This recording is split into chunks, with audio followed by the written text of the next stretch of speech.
Oke, Assalamualaikum warahmatullahi wabarakatuh. Selamat malam semuanya. Oke, saya menyesuaikan dengan kondisi Ramadan, maka sorry saya baru bisa mulai sekarang. Oke,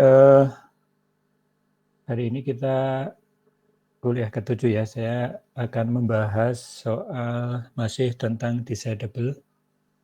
Saya akan membahas yang kemarin. Oke, kita kemarin saya minta Anda mengerjakan 41, 42 ya. Oke.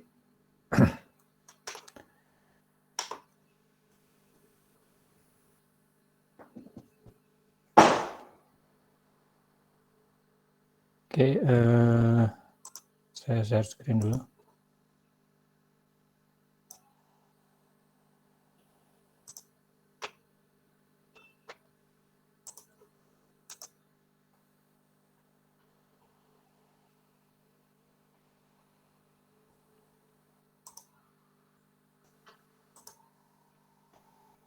Oke, kelihatan layar saya? Kelihatan, Pak. Oke, jadi sekarang kita jawab satu persatu. Yang pertama adalah ini kita memiliki sebuah deterministic finite automata. DFA adalah deterministic finite automata M. Kemudian ada pertanyaan, apakah M,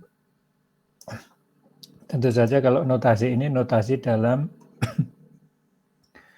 Turing Machine ya. Jadi ada Turing Machine, ada dua elemen yaitu M, DFA M, dan 0100 adalah inputnya.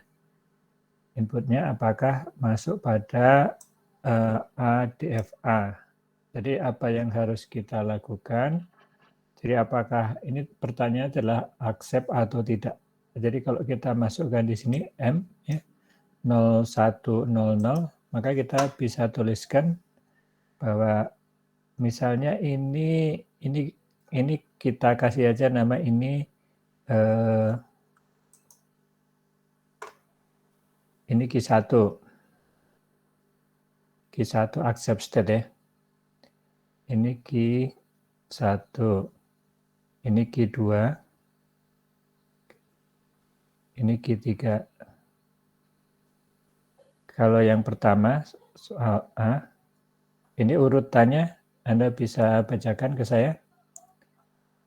0100, maka dia akan jadi ini 0, terus kemudian 1 ya. 2. 1, terus 0 ini ya. 0, bagi 3, Pak. 0. Jadi urutannya adalah Q1 ke Q2 ke Q3 ke Q1 ya. Nah, Q1 adalah accept state. Maka jawaban yang pertama adalah accept ya. Jadi DFAM accept 0100. Oke ya, paham ya? Gampang ya? Iya, Pak. Iya, Pak. Kemudian yang B. Nomor. Hapus dulu.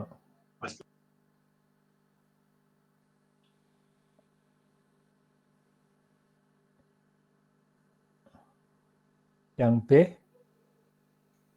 ini 011. Jadi ke sini ya. 011. Jadi dia berakhir di Q3. Jadi dia akan mereject ya, mereject Q1, Q2, Q3 ke M not accept 011 ya. Jadi ini yes, ini no. Terus kemudian yang C, apakah M Jadi M seperti ini, DFA, itu termasuk dalam DFA.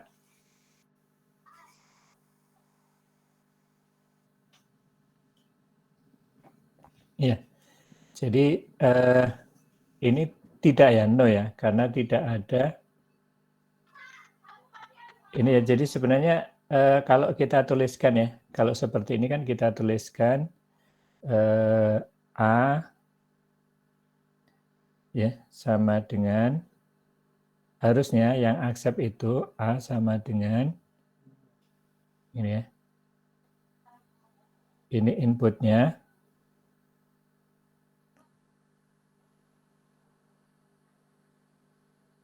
di mana apa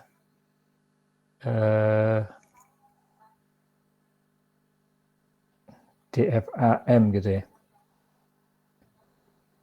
Artinya apa? Artinya di sini inputnya ada dua, DFA-nya sendiri dan input string. Jadi di sini ada dua komponen itu.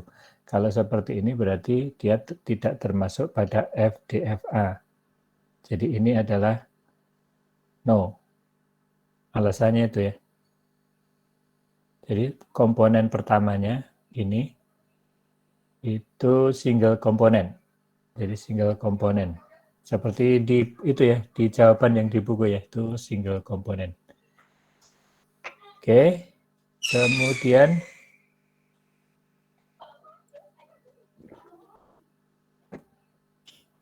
yang ke ini, apakah D merupakan regular expression? Rex itu regular expression.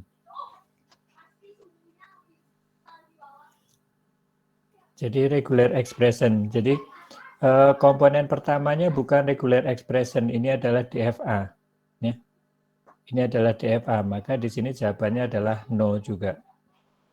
Karena komponen pertama itu maksudnya ini. Ini komponen keduanya. Itu bukan regular expression. Kalau kita lihat lagi, apa itu regular expression? Kita cek ya. Di sini saja mungkin ya.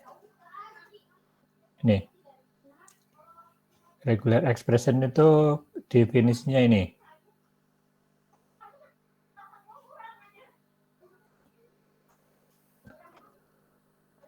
Regular expression itu seperti ini.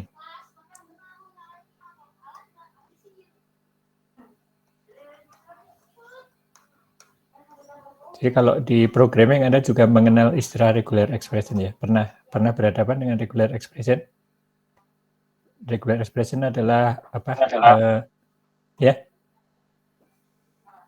Ada kan ya? Regular expression. Regular expression. Kenapa? Iya ya. Terutama kalau apa? Hampir di semua language ada ya regular expression, di Python. Kemudian mungkin di C juga ada regular expression. Oke, jadi kalau kita lihat definisi di sini,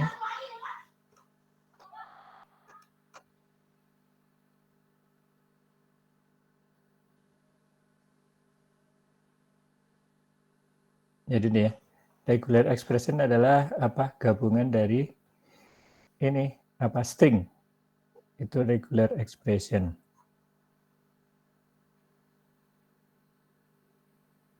Ya. Jadi kalau apa termasuk dalam alfabet, termasuk empty dan apa kosong, R1 dan ini contoh regular expression.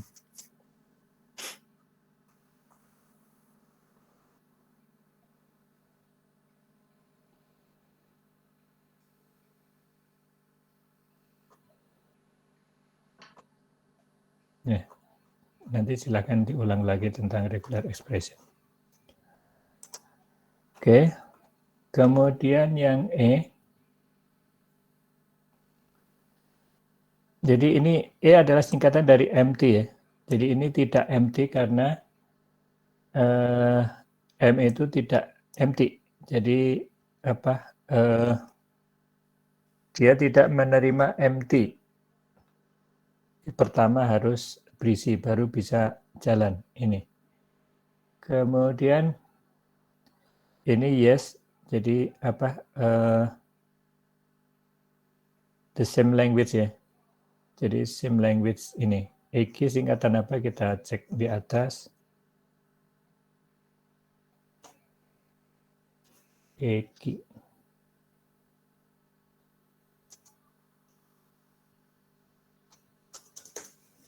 Bentar ya. Adjust dulu.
Itu singkatan dari empty. Empty key-nya itu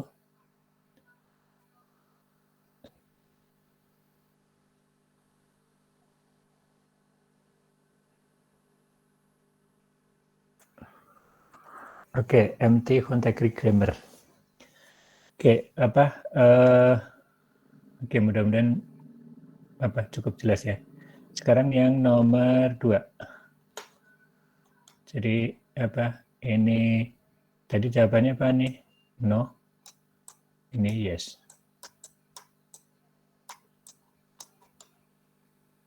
Kemudian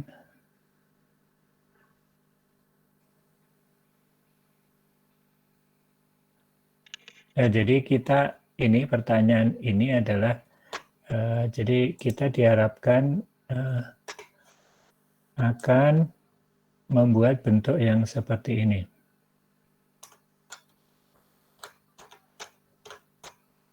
Jadi mulai materi ini ke depan kita akan banyak pembuktian ya. Buktikan gitu.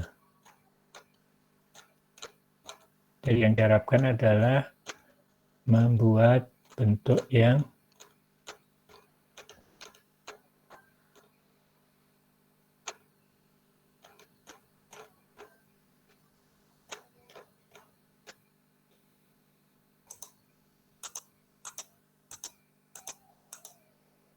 ini ya. Yang seperti ini. Jadi bentuk yang seperti ini.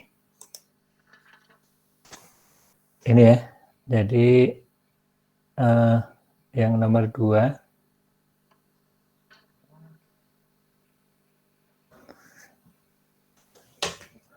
Jadi kita bisa tuliskan ya di sini.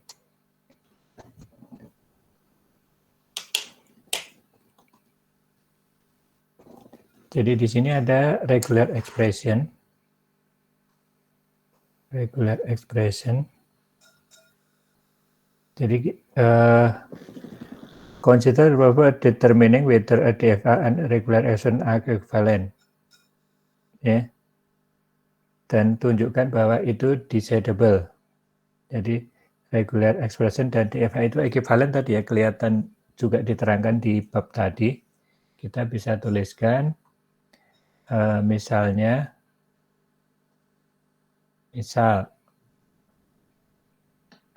regular expression dari DFA ekuivalen dengan regular expression, jadi language ya, itu bisa dituliskan sama dengan elemen yang pertama adalah inputnya adalah apa?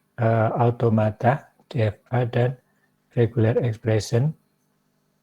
Jadi kan kita akan membandingkan apakah A dan R itu ekuivalen, menyatakan bahasa yang sama. Maka kita bisa menyatakan bahwa A merupakan DFA,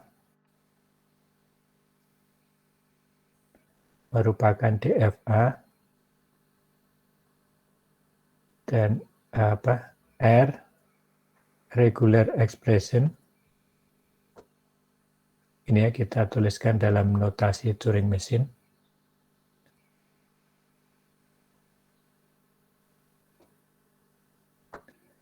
Dan language yang dimodelkan dengan A, deterministic finite automata, sama dengan language yang termasuk pada regular expression. Oke ya, ini.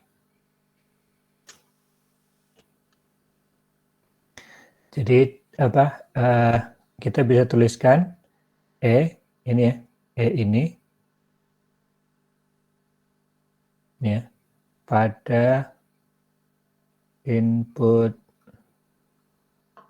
inputnya ini ya, A, R akan melakukan satu misalnya. Jadi kita konversi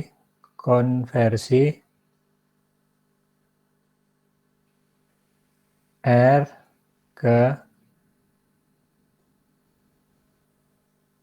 B. Jadi misalnya yang pertama adalah convert regular expression R ke ekuivalen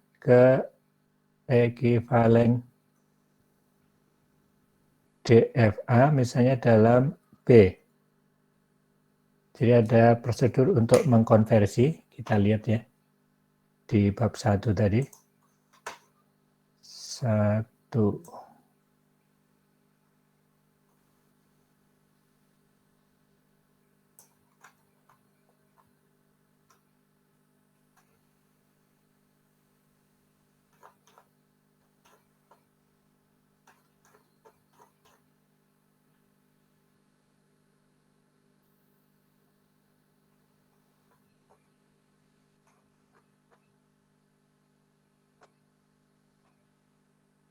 Ya. Ini teorema 154 kita bisa pakai.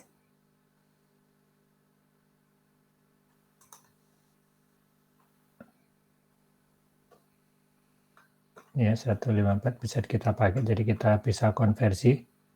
Ini ya, ekuivalen dengan finite automatanya seperti apa. Oke. Pak Agus, izin maaf Pak.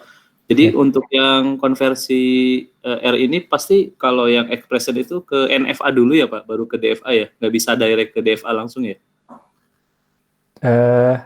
Bisa kan tadi?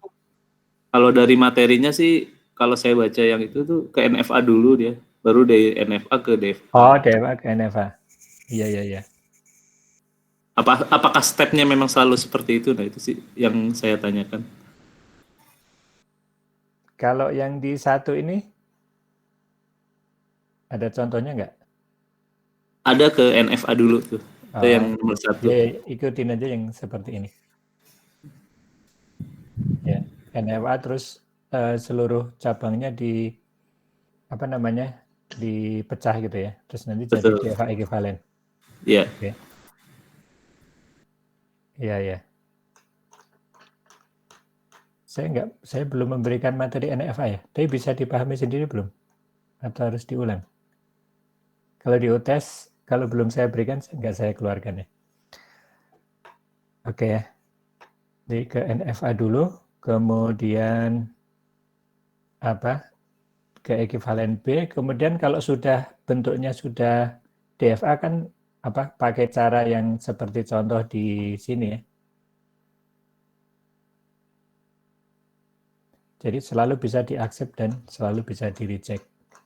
Di sini kan ada contoh yang DFA. Saya nggak beralih aja ya. Ini biar tetap di sini.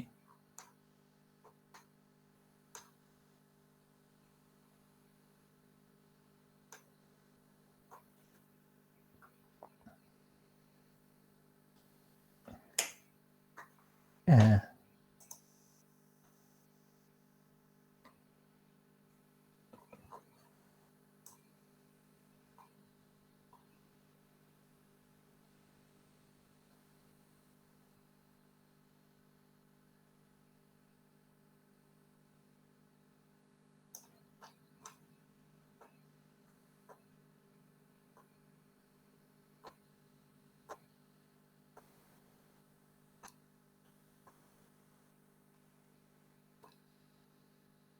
ini ya. Jadi di sini kan ada contoh DFA. Ini ya. Jadi ini langsung ditaruh di bawahnya yang tadi.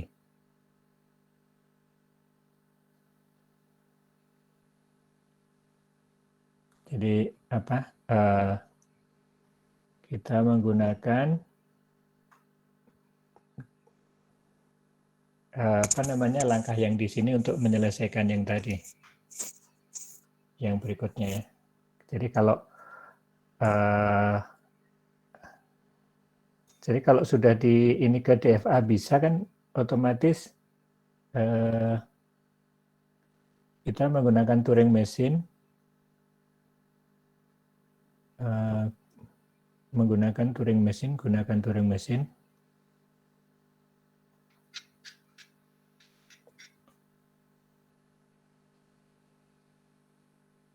Dengan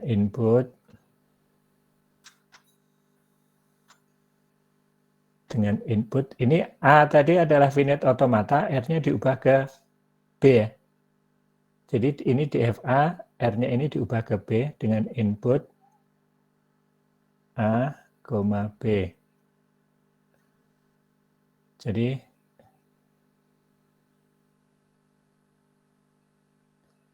kemudian kalau ini kan kalau sudah begini kan, kalau apa namanya, jadi kondisinya akan ada R accept atau R reject ya. Jadi selalu ada kondisi R accept, R reject. Dengan ini maka ini membuktikan kalau decidable.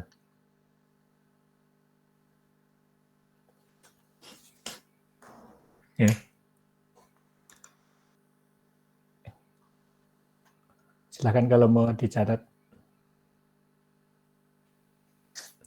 Nanti saya tulis tangan aja ya, jawaban yang lain ya. Lebih jelas kayaknya ya. Iya, Pak. Iya ya. Oke. Oke ya, materi untuk UTS-nya sampai sini ya. Jadi masih ada materi bab 4 yang belum masuk ke UTS yang ini. Jadi sekilas nanti setelah UTS kita bicarakan tentang, mudah-mudahan setiap pertemuan kita bisa membahas soal-soal di belakang sampai selesai. Saya tulis tangan aja, terus nanti kalau ada ada pertanyaan terus kita bahas gitu untuk memahaminya. Kita bahas setelah itu reducibility, mudah-mudahan dalam 1-2 kali pertemuan, satu pertemuan selesai dan pertemuan berikutnya kita bahas soalnya di belakang. Kemudian Ada beberapa teorema yang saya belum saya bahas detail, termasuk nanti diagonalization itu nanti kita bahas setelah ini. Saya lebih menekankan ke pengenalan model-model komputasi itu yang saya ingin semuanya paham, mulai dari finite automata, kemudian context free grammar, context free language, push down automata, dan Turing machine. Oke, Turing machine itu sangat penting, tetapi di buku ini dibahasnya agak sedikit ya. Jadi ini tidak masuk, terus nanti kita ke complexity, ke bagian complexity. Yang di sini time complexity.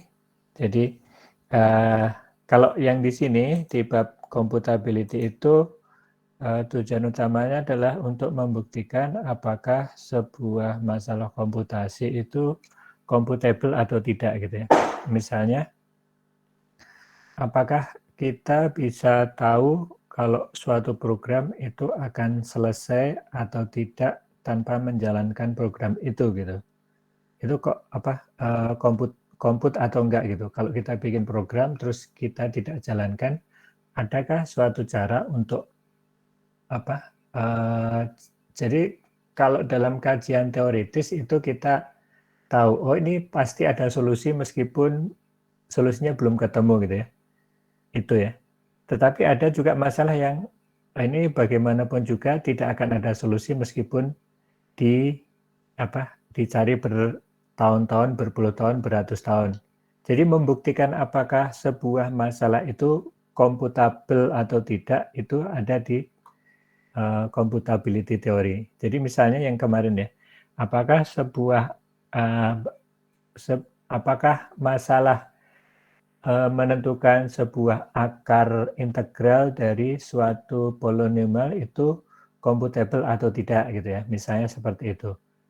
Jadi tidak mencari algoritma untuk menemukan akarnya, tetapi pertanyaan tentang apakah itu computable atau tidak gitu ya.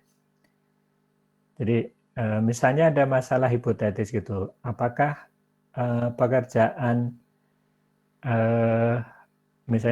suatu pekerjaan A itu bisa diselesaikan dengan komputer gitu ya. Seperti itu. Apakah misalnya kalau sekarang ada istilah apakah seorang pegawai itu bisa digantikan robot gitu ya. Jadi ini ya, kalau dalam selalu seperti itu ya, kalau bicara masalah artificial intelligence itu mulai dari tahun 60-an selalu ada jargon sebentar lagi manusia akan digantikan mesin. Sebentar lagi manusia akan digantikan artificial intelligence, itu dari zaman tahun 70 ya. Dan itu tidak pernah terbukti ya. Jadi kalau orang yang mengerti benar artificial intelligence itu akan paham ya. Jadi Anda tidak boleh termakan hal seperti itu ya, karena Anda seorang yang mendalami ilmu komputer, bahwa artificial itu bukan tentang menggantikan manusia, tetapi menciptakan tools yang mempermudah pekerjaan manusia ya. Jadi manusia itu tidak akan pernah tergantikan ya. Itu ya. Jadi kalau misalnya ada berita tentang pegawai eselon 3, eselon 4 itu digantikan AI, itu Anda sudah bisa menjudge bahwa itu tidak benar ya. Oke ya. Jadi harus ada sense seperti itu. Jadi terutama machine learning itu batasan kemampuannya apa, itu saya harapkan sense itu harus ada setelah melewati kuliah ini, meskipun secara detail tidak tahu. Oh ini nggak mungkin, ini masalah ini nggak mungkin gitu. Jadi kalau Anda bayangkan manusia itu otaknya super kompleks ya. Untuk membuat yang seperti perhitungan matematis saja yang dilakukan oleh otak manusia, yang misalnya kita dengan otomatis bisa mendeteksi sebuah benda hanya dengan melihat itu, bahwa dalam frame mata kita itu ada puluhan, ratusan benda yang kita bisa membedakan dan memberikan nama ya. Untuk menirukan yang seperti itu pakai komputer itu perlu effort yang sangat besar dan sampai sekarang belum perfect ya. Seperti itu ya. Jadi itu di computability theory. Jadi di sini kita ingin membuktikan apakah sebuah masalah, bukan mencari solusinya, tetapi kita ingin tahu apakah ini memang ada solusinya atau tidak. Kemudian nanti di complexity theory kita sudah membuktikan ini ada solusinya. Terus seberapa kompleks pemecahannya? Jadi di sini ada time complexity dan space complexity. Jadi time complexity itu apa? Oke, mungkin dipecahkan, tetapi berapa lama gitu. Terus dan space complexity, oke, mungkin dipecahkan, tetapi seberapa besar resource yang diperlukan. Makanya kalau nanti Anda baca paper atau baca buku mengenal kompleksitasnya itu apa? Big O N kuadrat, itu artinya apa? Itu Anda harus tahu. Mana yang lebih kompleks? Big O N kuadrat. Big O itu gini ya. Anda mungkin pernah, sebagian Anda mungkin pernah lihat ya, kompleksitasnya itu dimodelkan dalam Big O N atau Big O N kuadrat ya. Mana yang lebih kompleks? Yang kuadrat yang lebih kompleks dari ini. Jadi seperti itu. Menuju ke istilah itu di complexity. Oke, saya harapkan ini bisa kita perdalam nanti. Jadi mungkin malam ini cukup sampai di sini ya. Saya capture dulu.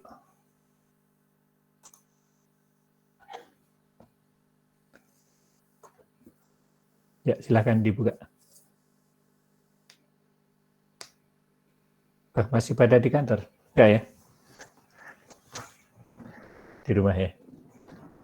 Di rumah, ya. Pak. Iya, ya. Di rumah, Tarawih Pak. itu kalau di tempat saya biasanya selesai jam 8:30, jam 8:45 ya makanya. Sama, Pak. Oh ya. Kabur, Pak, kalau udah 8 rakaat. Oh iya. Terus Ya, dituntaskan aja dulu. Itikaf, Pak, malam 25, Pak. Iya, ya. Oke, silakan selamat itikaf ya. Kita sampai di sini saja. Hari ini tidak ada tugas ya. Anda siapkan aja dulu untuk UTS. Mudah-mudahan saya nanti bisa menyiapkan, karena soalnya belum saya buat, jadi saya belum memberikan apa yang akan keluar ya. Oke.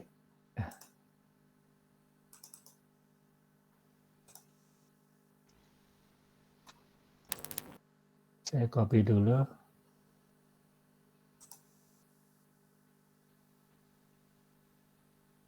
Sudah pada libur yang kerja? belum, Pak.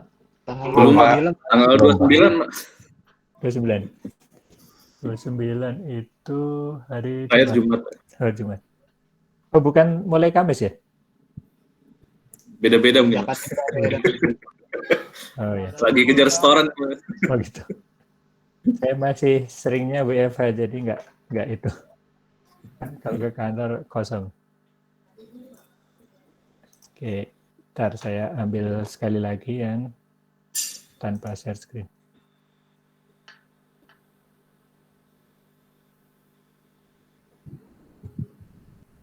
Jadi mungkin nanti ada materi yang beririsan dengan algorithm and complexity ya. Ini di complexity-nya mungkin ya. Tapi, Pusing juga, Pak. Kenapa? Pusing? Banyak logika. Anton jujur banget, Pak. Kenapa pusing? Bukunya apa? Iya. Slide, Pak. Terima nasib aja tanggal buku sih, Pak. Iya. Pasrah, Pak. Di YouTube banyak orang India yang jelasin. Contoh-contohnya banyak. Iya. Pak, saya masih bingung yang ini, Pak. Yang dari regular language ke CFL itu hubungannya gimana, Pak ya? Kan cakupannya antara CFL sama reguler itu kan lebih banyakkan CFL ya, Pak ya? Contract free language sama reguler itu, Pak. Oh ya. Kalau contract free language itu kan turunannya dari contract free grammar ya. Contract free grammar. hubungannya begitu kan. Kita membicarakan context free language pada saat kita bicara tentang context free grammar. Jadi language yang bisa dimodelkan dengan context free grammar itu adalah apa? Language yang bicaranya adalah regular language ya.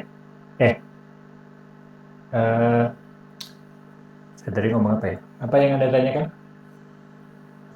Hubungannya ini CFL sama reguler itu, Pak. Kan cakupan CFL itu lebih di kontrak free ya. Kontrak free itu kan di atasnya reguler ya. Kalau dari apa namanya gambar cakupannya Pak ya. Nah ini ya saya yang bingung tuh, kan kontrak free itu kan lebih ke kalau yang diajarkan kata-kata ya Pak ya. Sedangkan kalau reguler itu kan kayak ada mirip apa namanya, hampir sama lah sama Turing mesin atau yang lain gitu ya. Tapi kalau CFL kan lebih mengkonversi kata-kata ya Pak ya. Saya juga agak bingung hubungannya. Ada ya bukunya. Jadi itu ada ya. Nah.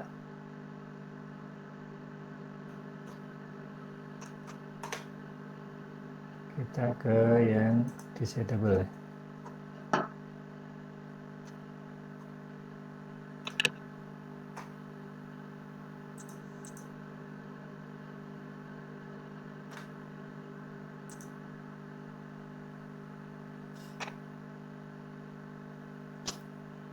Ini ya mungkin maksudnya ya. Belum tertampil Pak. Oh, ya.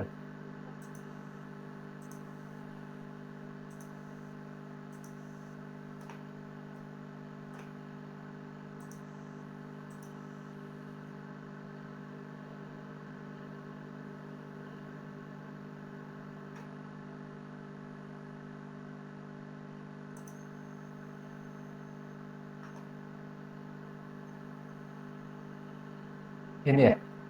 Ini? Iya betul Pak. Iya betul Pak itu Pak. Oke, jadi kalau pengertiannya sendiri ya, ini apa? Ini menunjukkan hubungan mana yang apa lebih bukan subset ya, bukan reguler itu termasuk pada konteks free, kemudian konteks free pada disable, Turing apa yang lain termasuk Turing recognizable gitu ya, bukan. Tetapi ini menunjukkan apa kekuatan modelnya dalam ini spesifik, ini lebih general gitu, lebih spesifik, tetapi bukan subset ya. Jadi model komputasi yang paling kuat dalam membuktikan apakah dia disable atau tidak itu adalah Turing gitu. Turing. Kemudian baru konteks free dan reguler. Kalau jadi bukan bagian Pak, bukan bagian. Siap Pak, udah cukup jelas Pak. Makasih ya. Pak. Ya. Jadi kan kalau ininya kan kita kemarin finite automata itu hubungannya dengan reguler itu ininya apa? Rex. Dengan regular language.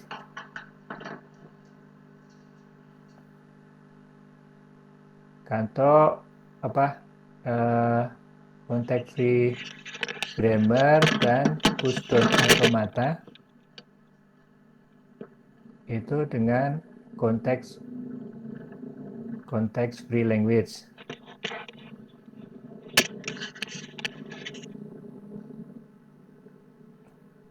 Kemudian Turing machine ya, Turing machine. Ini yang paling umum gitu ya. Jadi tidak menunjukkan subset Pak. Mudah-mudahan menjawab ya.